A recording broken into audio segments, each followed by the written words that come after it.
Hey folks, Scotty Nomad here, hope you are well. So today's episode we're going to do another car stealth camping video. A lot of you enjoyed the last one. We're going to do the Four Waterfalls hike along with cooking Nando's, one of my favorite ones. We're going to go extra hot with the sauce today to make up for the fact that it is 4 degrees now as I record this.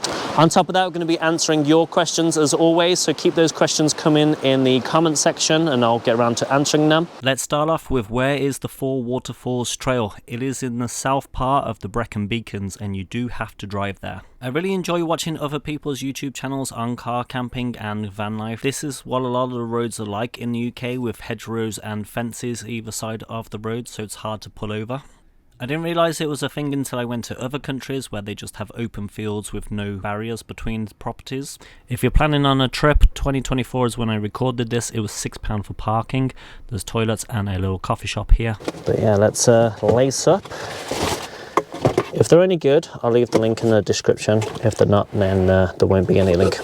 Let's lace up and let's brew up for the coffee because we just got here. I am a huge coffee fan. I actually have 3 Barista machines. All of them are by Sage. I paid for all of them. This one's the Bambino Plus and it's being powered by my BLUETTI power bank. I did a kind of what a 2000 watt power bank can power and I tested out a whole different things. I'll leave that video pinned in the comments, but let's go. On this specific trail, if it was summertime, you would not need hiking boots, just trainers would do because it's mostly paved.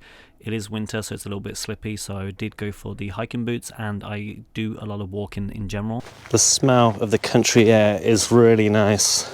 I was just speaking to the Tourist Information Centre, so it was basically me and the 2 wardens for the park, just hanging out for a little bit. That helped me with parking. Parking was £6. Machine worked, but I did look out earlier because the main road to get here is actually closed at the minute, and that's because BT are doing some kind of infrastructure project there. However, they let me through rather than driving all the way around, so I'm expecting the trail, because it is Wednesday today, to be pretty just me, myself and I, just the way I like it. They asked if I wanted to go to the coffee shop to get a coffee before I went. However, I just brewed up in the back of the car. So that power bank has been wonderful. I'm going to look to get another one actually, but a slightly upgraded version. In America, they've just released the BLUETTI version 2 Elite, I think it's called. That's the one I'm going to go for because it charges quicker next time. I think it's going to be around March, April it comes out in the UK, so it gives me enough time to save up for it. But yeah, this is going to be great. Gotta love the country hospitality. So that's Welsh at the top. Wales has its own language, of course English as well. Yeah, let the adventure begin. As I was walking along this nicely paved trail, I thought, hey, maybe I didn't need to buy those boots after all, but plot twist, we're gonna go through here, so let's go.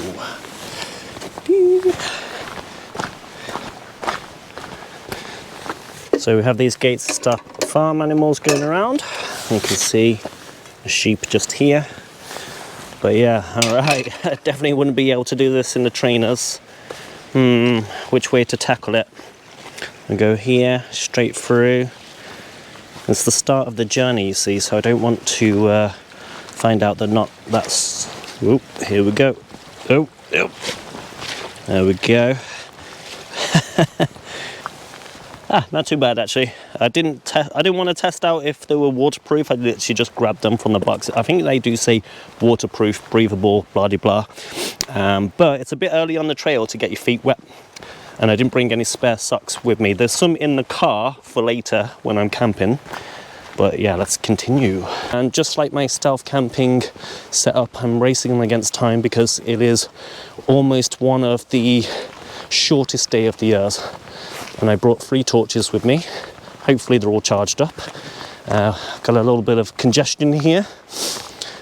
I don't know how they've managed to get out, but I've joined a herd. They're on the wrong side of the fence. You should be on the field side, dude. They may have just let them out just to get the verges. So, but yeah, as long as I don't get taken down by a sheep. I've been almost hit by a cow before.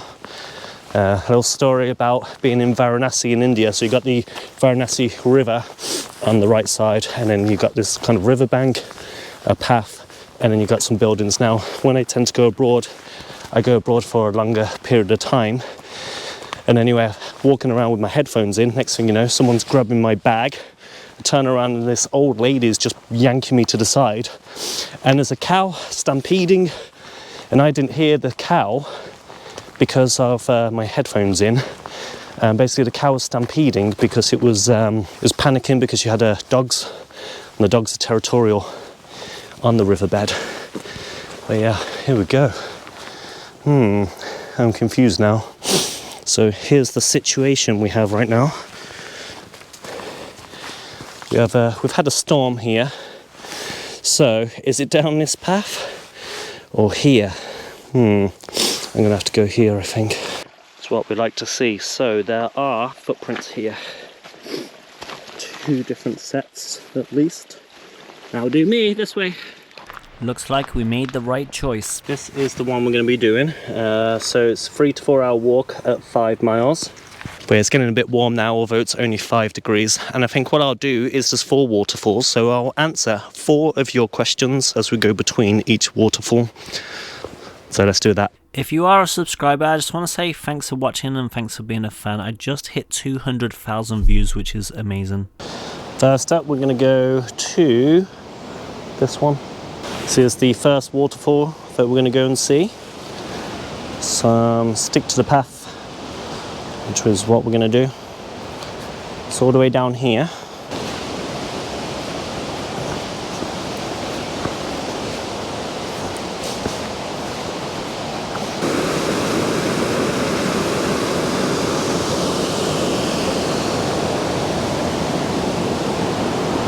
If you're new to the channel, which my channel's only small, so I'm guessing you are, I do a mixture of content. One is repairing my car, how to get the duct tape and hope. So I document the experience of maintaining the older car. I also own a boat, which I do a bit of maintenance. I do go sailing a little bit, and I want to build on that part of the channel. And then I work for event companies. Sometimes I do a few product reviews, but the products are things that I brought and find useful for myself. I'm currently wearing those boots that I mentioned earlier. So far, so good. As mentioned, if they're any good by the end of the week, I'll put the link in the description. If they're not there in the description, I don't recommend them. I do a mixture of answering your questions. So number 1, why Scotty Nomad? Scotty Nomad because I live in lots of different places. As I mentioned, I work for event companies and I work all over the UK. Recently I went to Belfast, for example, and I did film the experience on that, getting a ferry across and going to the Lake District and so on, in a hire van, building a stand and then cooking while I was over there. For the most part, I live with my parents in Birmingham. I'm 38 years old and single, but I'm not really in one place long enough really, so I kind of help them out when I'm there. This week, example, I've been on the boat one night and car camping tonight obviously, and then I'll be driving back to Birmingham tomorrow via the boat in order to pick my stuff up, and then Friday I'll go to Leeds, pick up a van, drive down to London, stay in London for the weekend for work, and then drive back, and then who knows what the plan is. Question 2, would I ever get a normal job? Now, I've been working for event companies since 2010, more or less as full-time as I can, and the number 1 reason I would do the event work is because it's very different all the time. This week I've worked for Lidl and we were giving away chocolates for free and some freeway cola. They had a nice little truck there. That was 1 day's work, and then I'm going to go to London where I will have my hotels paid for, my fuel paid for, and food subsidised, and I'll be giving away some soft drinks. I'm not sure which one it is at the minute. I don't have, well, I've got 2 jobs lined up for middle of January, 5 days work in total, which is working at the furniture show building a stand for a company. So it's 2 days to build and 1 day to pack down. This is what we're dealing with right now, by the way. And then the other one is literally just scanning people on the doors at the NEC. Now I do that type of job quite a lot because my folks live just 4 miles away from the NEC, so it's pretty easy. But other than that, I have no work lined up at the minute. Now I'm kind of used to doing the jobs last minute, so I mentioned that did the little job this week. I wasn't expecting to do that, it was just last minute. The pros for doing the event stuff is it's different all the time. I cannot do a normal job. The longest job I had, which was a normal job, which was working for the government during the Brexit transition phase. Basically I was in a little cabin, rugby, sorry, it's for like the Stobart truck station, and it went on for a year, and basically it was informing drivers about the changes for Brexit. Now it was a terrible job. Like I would be leaving my folks' house at 5 o'clock in the morning, turning up to work at 6 in the morning, and then working all the way up until 10 o'clock at night, and then getting home between 11 to midnight depending on motorway closures, because they were doing some roadworks at the time I was working. That's as close as I've come to doing a normal job, and that was pretty much a year. And for several months I had done you know, the 6 a.m. till 10 p.m. shifts, and the reason I did that is because just before I bought the boat I was in an accident. Prognosis was just like, oh, I'm a young guy, I'll be fine, no problem. I still have a problem with my knee, by the way. I did a whole video of like what happened to me. Basically I pulled someone from a car wreck in the middle lane of the motorway while I was on the way to build a promotional stand, and I got injured in the process. The second year was lockdown, where I got £10 a month in furlough. So although I worked for about 40 companies, only one of them helped me.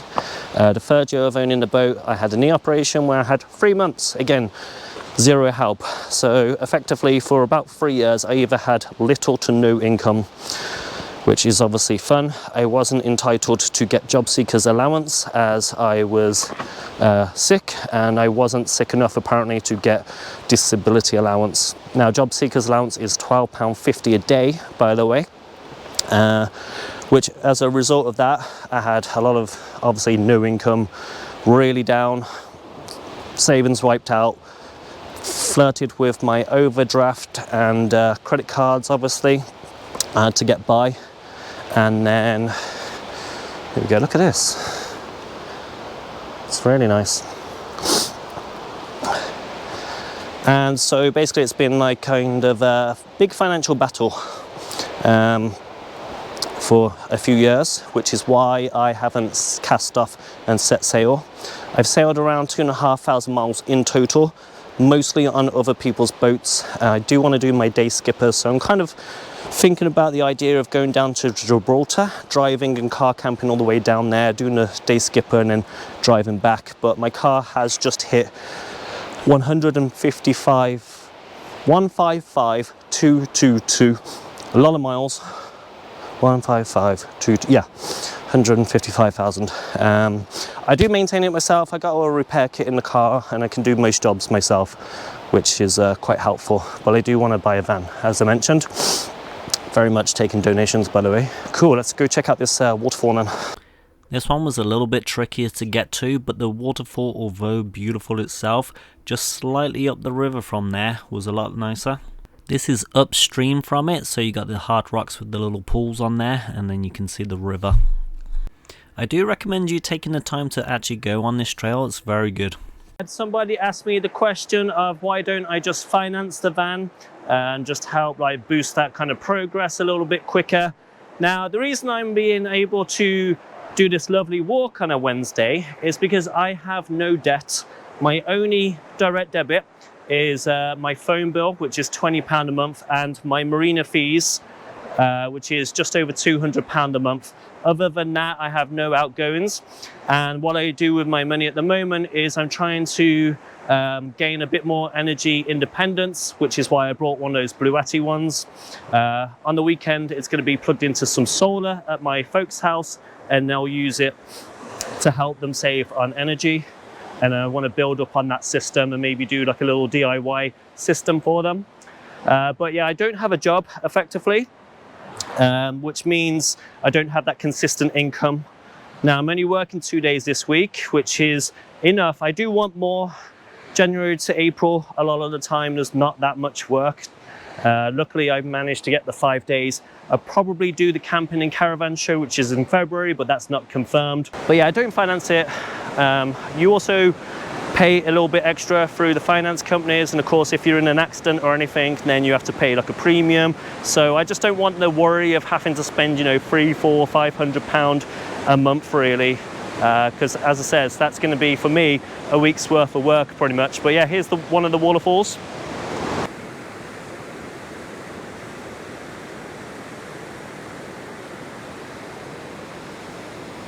And it's time to go back up the nice steep stairs. Steep it is. Got a picnic area next to the waterfalls, which means, oh well, that's steep. 170 steps here, 100 meters down. This is the final waterfall on the trail. Now you can actually walk underneath if you want to. And while I was there was a dude actually that I was talking to, and he ended up going in the water. Now having in mind it's 3 or 4 degrees today, so who knows what the water's like. Okay, so fourth and final question is, what are the plans kind of long term and everything? Okay, so short term, I want to obviously get a van. This is a mixture of reasons. 1, for work, 2, for camping obviously, and 3 is because my parents are downsizing sooner or later, hopefully later for my sake.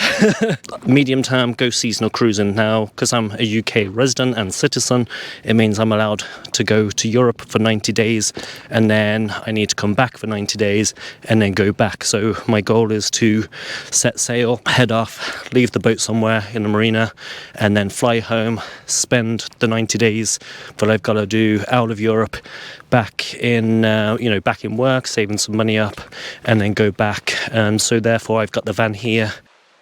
On the way back I found a nice part of the river where I could clean my boots. I really wish I brought a little sandwich or something to have a nice picnic here. But it's time to head back to the car and start car camping. When I took my boots off, my socks were dry and the boots were pretty comfortable on the track that I did. So while editing this, I've decided, yeah, I will leave the link in the description below. My microphone and GoPro batteries are running low. Just waiting for the batteries to charge up. So I just made myself a cappuccino. Got the GoPro and the microphone on charge right now, using the BLUETTI. Now I'm going to set the car up for cooking. Just moved everything around, ready for cooking, which is the next task. Just need to find somewhere to actually park up and cook, and probably stay there for the night if I can. But this is what the roads are like in the UK, in the country. So you have the fences, you have little dips in the verges down here. A lot of countries, they don't have these fences or the hedgerows or anything, so it's quite difficult. But let's go. I think I found a place. I just put one of my panels up on here because that window is not tinted, but the back are fine. But let me case the joint. But yeah, here we are. Let's go and check out the little signs first. So we're not in a motorhome and we're not in a tent. Does that count? Anyway, we're up here. Got some sheep.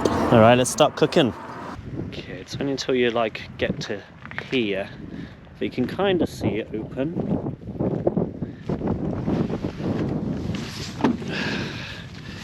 So we're going to do Nando's in Pitta bread. So we have the Pitta bread, we have the chicken, we have the lettuce, so they're going to go together, and we have the Nando's Peronaise small chips with them, and then I've got the olive oil. But yeah, we've got a 1-pan setup. That's what we're going to do, and of course safety is no accident, so we're going to undo the window a little bit because we're not cooking with the induction hob today. We're cooking with the gas one because I got a whole bunch of these butane bottles. So it just goes down, that locks the cartridge in, then we need to oil the pan a little bit. There we go. So we'll start off with that. We're going to go with slow is pro because we don't want any fires. Yep, that's nice and sturdy, as you can see. I've got my wooden pan here. We're going over like this. You just turn it over. There we go. As said, slow is pro. Let this warm up. While they're toasting, I'm going to chop up the potatoes. Going to cut open these a little bit and put the mayonnaise and the sauce inside. Okay, so mayonnaise in.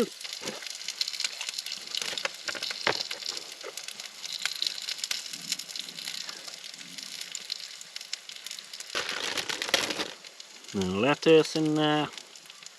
After loading up the pita breads, a tractor came in and he was just basically parked right next to me, and he was there for 20 minutes, so I killed the flame. You can just about see the chips in there cooking away. It felt like forever, so I knew that he couldn't see me in the back because the light was off and the tinted windows, and the front window had been fogged up a little bit. I already thought he was going to knock on and check out the car. Alright, looks like the coast is clear. He was there for maybe 20 minutes in total. Anyway,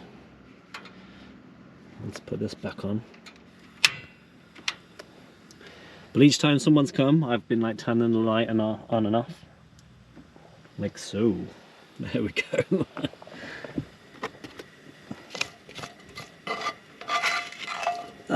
Adventure.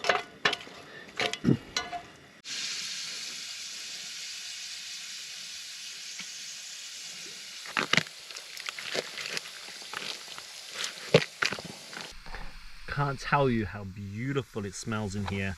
Now, I just seen the time, and the time is 4:45, and look, pitch black outside. The camera's actually lighting up the sky a little bit more than it actually is, which is why it's a weird blue.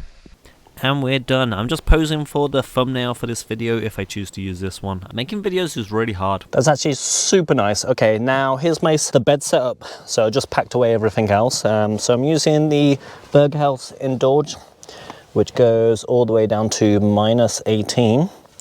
I use this on the boat all the time. This is basically what I sleep inside. It's going to get down to probably 4 degrees, so should be in the comfort range. Standard pillow, and then this is a blow-up mattress from Decathlon. And then I'm gonna have a little, if there's phone signal, then I'll start gaming. If not, I got my microphone with me. And then if not, then I'll just probably edit this video. But I got my torch here, that's plugged into the BLUETTI there. And then I put my curtain just to block the front. And then these plastic screens that came from IKEA. But I'm going to wrap it up now, do this, go to bed. But yeah, thanks for watching, thanks for being fans. If you want to see more of this, let me know. And as always, feel free to ask questions and let me know what you want to see. See you later.